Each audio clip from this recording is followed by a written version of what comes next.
میں اللہ تبارک و تعالی یہ ارشاد فرماتا ہے الذی خلق الموت والحیات لیبلوکم ایکم احسن عملا۔ سبحان اللہ۔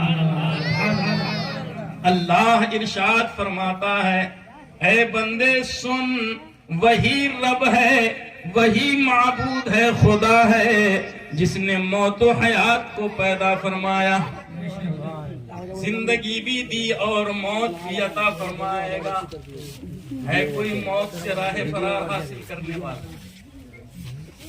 کوئی ہے ایسا دعویٰ کرنے والا جو یہ کہے کہ مجھے موت نہیں آئے؟ کوئی دعوے دار نہیں ہے۔ اگر موت سے بچنے کی امید کسی کو ہوتی، یقین ہوتا، تو ساری کائنات کی دولت دے کر وہ زندگی خرید لیتا۔ ارے چند دنوں کے لیے بیماری آئے تو انسان اپنی زمینیں بیچ کے علاج کر لیتا ہے۔ دنیا سے اتنی محبت ہے، دنیا میں رہنے میں اتنا مزہ ہے۔ اللہ تبارک و تعالیٰ نے یہ ارشاد فرمایا اے پیارے سن، دنیا میں بڑا لطف ہے اور مزیدار چیز ہے یہ دنیا، مگر یہ دائمی زندگی نہیں ہے، یہ ہمیشہ کی زندگی نہیں ہے، بلکہ تجھے ایک دن دنیا کی دولت کو چھوڑ کے مر جانا ہے۔ موت حقیقی ہے، مرنا ہے۔ موت سے کس کو رستگاری ہے، آج ان کی کل ہماری باری ہے۔ مرنا ہے، یہ تو طے ہے، مگر یا الہی وجہ کیا ہے؟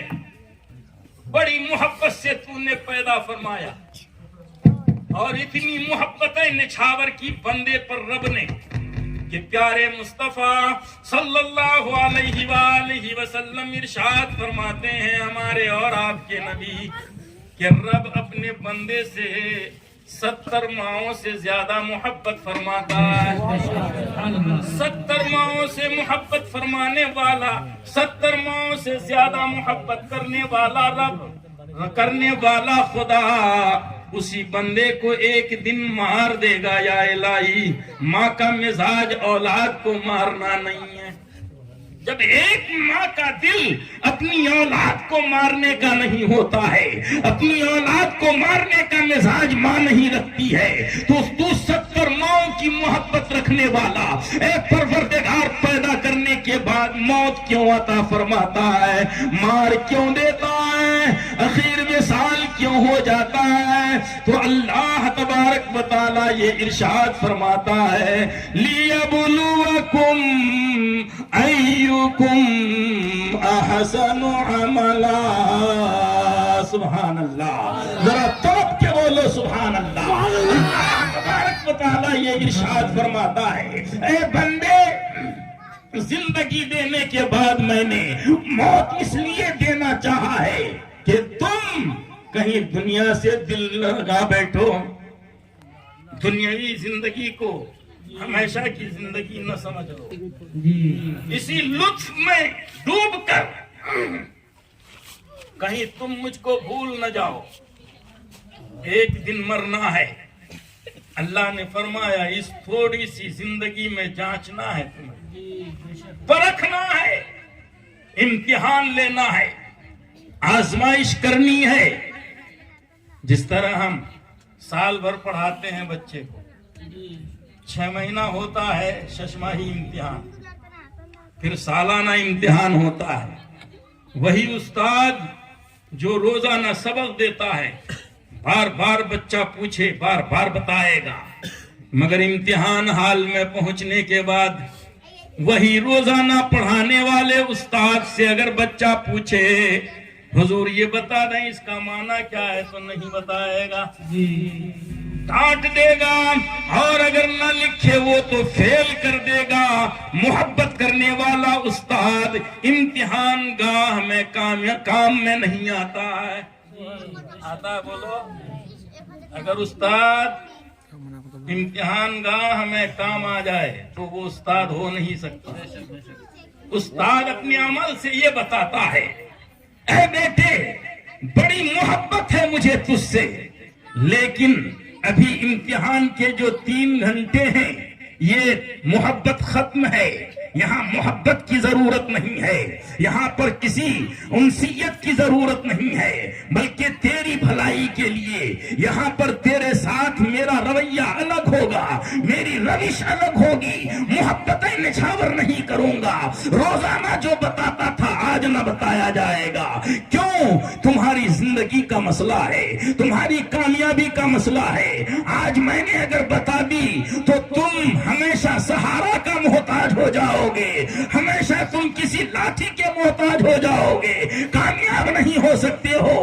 آج اپنے بل پر تجھے کامیاب ہونا ہے تاکہ آج کے بعد ساری زندگی تیری کامیابی قدم چومتی رہے.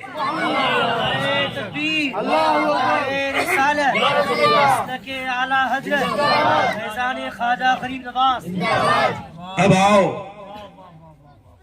اللہ نے فرمایا اے بندے دنیاوی زندگی میں نے احکام دیے ہیں، میں نے حقوق دیے ہیں، میں نے شریعت دی ہے، اس شریعت پر تجھے عمل کرنا ہوگا، میرے احکام کے مطابق جینا ہوگا.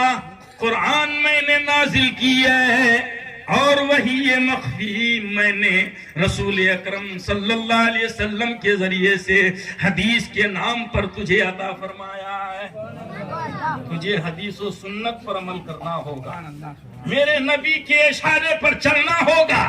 اگر تو نے قرآن و حدیث کی روشنی میں اپنی زندگی کے لمحات گزارے، دنیاوی لالچ میں نہ پھنس کر، دنیاوی رغبت میں نہ پھنس کر میرے نبی کی محبت میں زندگی گزاری، انہی کی سنت کے سانچے میں ڈھل کر تم نے جی لیا، تو سن یہ دنیا بھی تیری کامیاب ہوگی اور آخرت بھی تیری کامیاب ہوگی. مسلمانوں غور کرنا ہے، خاص کر یہ نوجوان بچے سنیں اور بوڑھے حضرات بھی.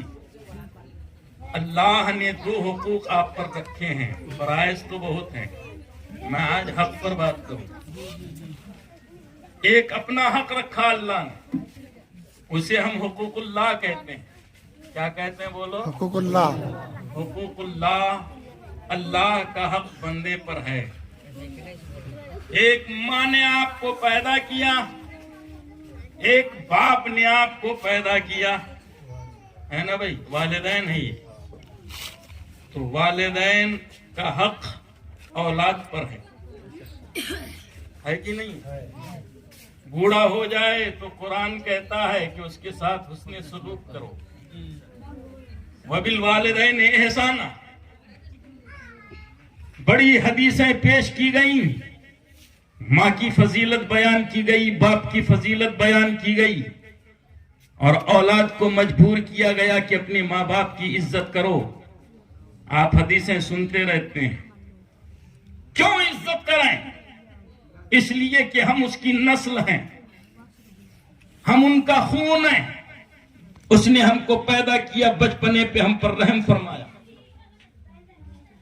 عہد طفولیت میں جب ہمیں ہوش نہیں تھا، وہ ماں چاہتی تو حلق پہ انگلی رکھ کے مار سکتی تھی، ایک پاؤں ایک ہاتھ سے اٹھا کر جھٹک دے موت آ سکتی تھی، مگر تمام تکلیفیں برداشت کر کے اس ماں نے آپ کو جوان کیا ہے.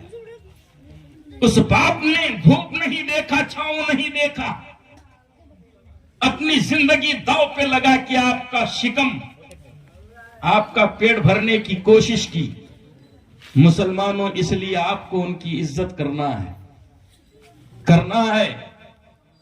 اللہ کے پیارے نبی نے بڑی عظمتیں بیان فرمائیں، حتیٰ کہ وہ ماں چاہے نمازی ہو یا نہ ہو، چاہے وہ دیندار ہو یا نہ ہو، فرما بردار ہو یا نہ ہو، مگر فرماتے ہیں پیارے نبی ان کے قدموں میں اولاد کے لیے اللہ نے جنت رکھی ہے.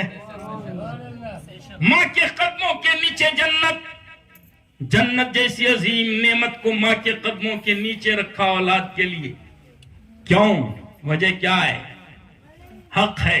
اب بتاؤ، عارضی طور پر جو آپ کو پیدا کیا ہو، دنیاوی تھوڑی سی پرورش کی ہو، تربیت کی ہو، جب اس کا حق ہو سکتا ہے تو جس رب نے تمہیں آسمان عطا فرمایا، جس رب نے تمہیں زمین عطا فرمائی، جس رب نے تمہیں زندگی دی، جس رب نے تمہیں ساری نعمتیں عطا فرمائی، اس رب کا بھی تم پر حق ہوگا.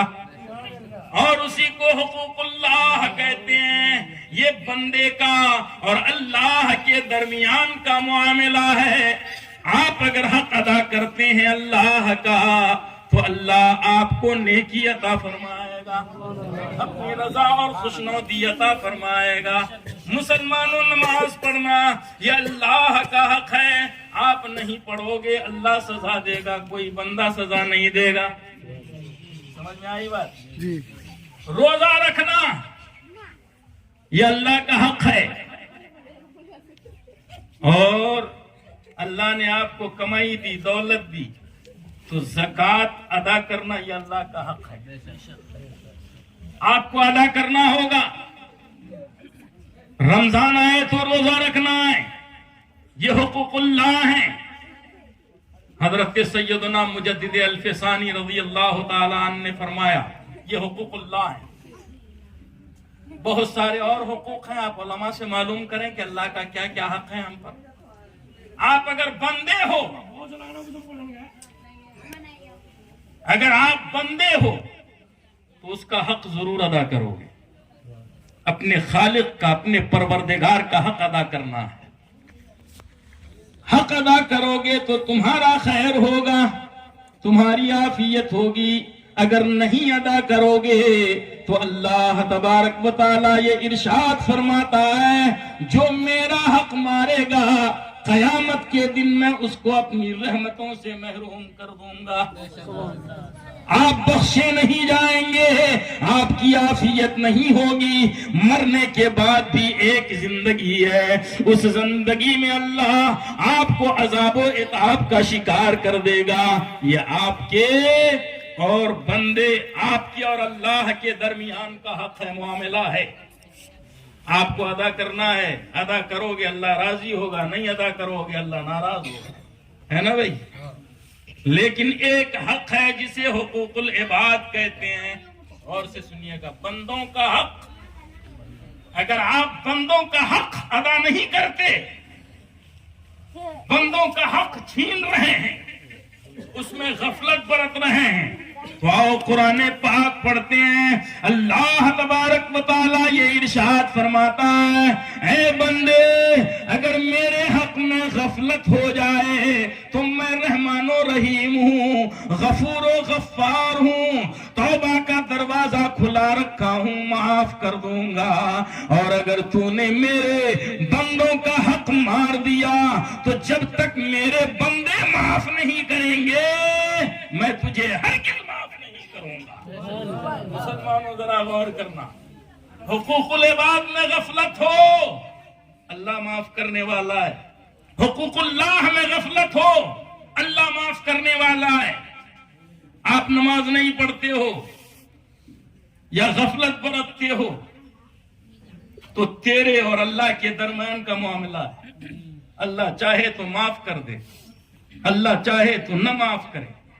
بلکہ حدیث پاک اگر پڑھیں تو یہ سمجھ میں آتا ہے بہت سے ایسے نمازی ہیں جن کو گھسیٹ کے جہنم میں ڈال دیا جائے، بہت سے ایسے بے نمازی ہیں جن کو جنت میں ڈال دیا جائے گا. کیا وجہ ہے؟ نماز پڑھنے والا جہنمی ہو جائے اور نہ پڑھنے والا جنتی ہو جائے، کیونکہ یہ اللہ اور اس کے بندے کا معاملہ ہے. اس میں کسی تیسرے کا دخل نہیں. مگر حقوق العباد میں اللہ اور بندے کا نہیں، تیسرے کا دخل ہے.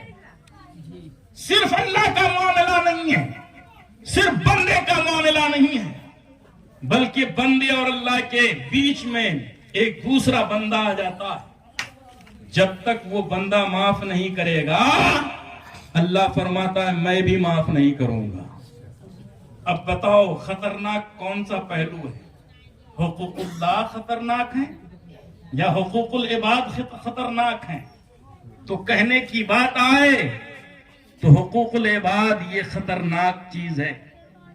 یہ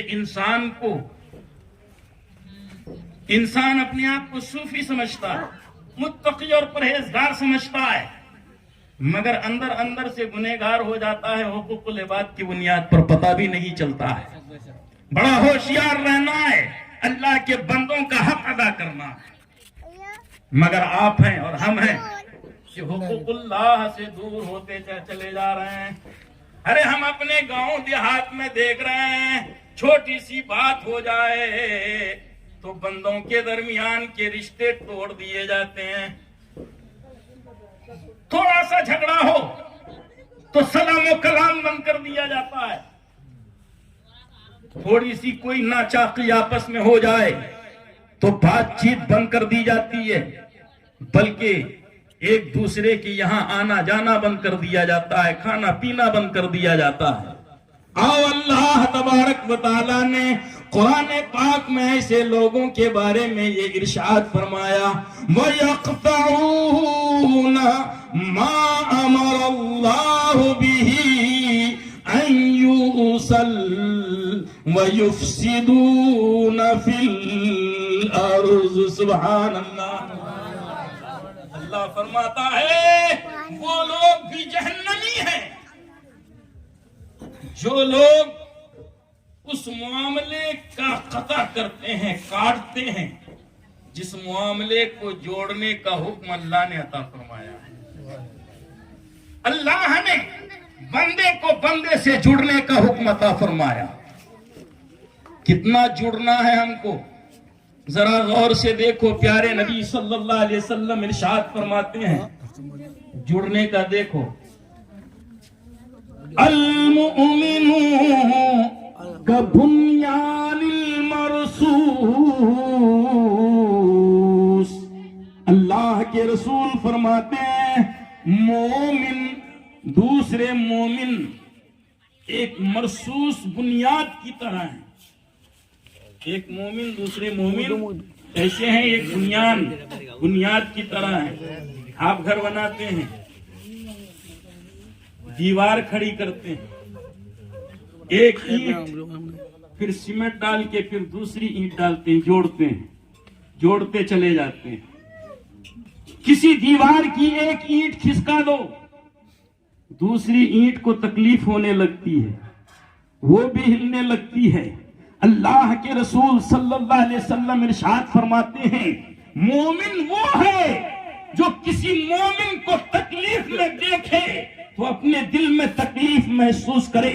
ارے فلسطین کی زمین پر جب خون کی ہولی کھیلی گئی تو پوری دنیا کے مسلمانوں کے دلوں کے اندر تکلیف محسوس کی گئی. ہر ایک نے اظہار اذیت کیا اور کہا نادانو، مسلمان چاہے جہاں کا ہو، کہیں کا بھی رہنے والا ہو، اللہ کے رسول نے فرما دیا ہے اخو المسلم المسلم اخو المسلم، کہ مسلم مسلمان کا بھائی ہے. لہذا ہم نہ علاقہ دیکھیں گے، نہ برادری دیکھیں گے، نہ ہم زمانہ دیکھیں گے، نہ ہم خاندان دیکھیں گے، نہ رنگ و نسل دیکھیں گے، بلکہ مسلمان اگر ہے تو پیارے نبی کے حکم کی بنیاد پر ہم اسے اپنا بھائی بنائیں. سبحان اللہ. المسلم اخو المسلم، مسلم مسلمان کا بھائی ہے. اب اس کا حق ادا کرنا ہے، اس کے حقوق. مگر ہمارے ہاں رشتے توڑ دیے جاتے ہیں، باتیں بند کر دی جاتی ہیں. اللہ کے رسول صلی اللہ علیہ وسلم نے ارشاد فرمایا ایک حدیث پاک میں کہ وہ مسلمان اپنا خیر منائے جو 3 دن سے زیادہ کسی سے قطع کلامی کرتا ہے. 3 دن سے زیادہ اگر آپ قطع کلامی کرتے ہیں، بات چیت نہیں کرتے ہیں، ناراض رہتے ہیں تو اللہ آپ سے ناراض ہوتا ہے. اور ارشاد فرمایا مصطفیٰ جان رحمت صلی اللہ علیہ وآلہ وسلم خیر المسلمین من عاف مسلما بہتر مسلمان وہ ہے جو دوسرے مسلمان کو معاف فرما دیتا ہے. بہتر مسلمان، اچھا مسلمان، اللہ کا پسندیدہ مسلمان وہ ہے جو اپنے کسی مسلمان بھائی کو معاف کر دیتا ہے. بلکہ ایک حدیث پاک میں رسول اکرم صلی اللہ علیہ وسلم نے فرمایا اگر دو مسلمان بھائیوں میں لڑائی ہو جائے تو جو بات کرنے میں پہل کرے گا اللہ ان سے پہلے اس کو جنت میں داخل فرمائے. جو پہل کرے گا اسے پہلے جنت میں. جنت کا رضوان کہے گا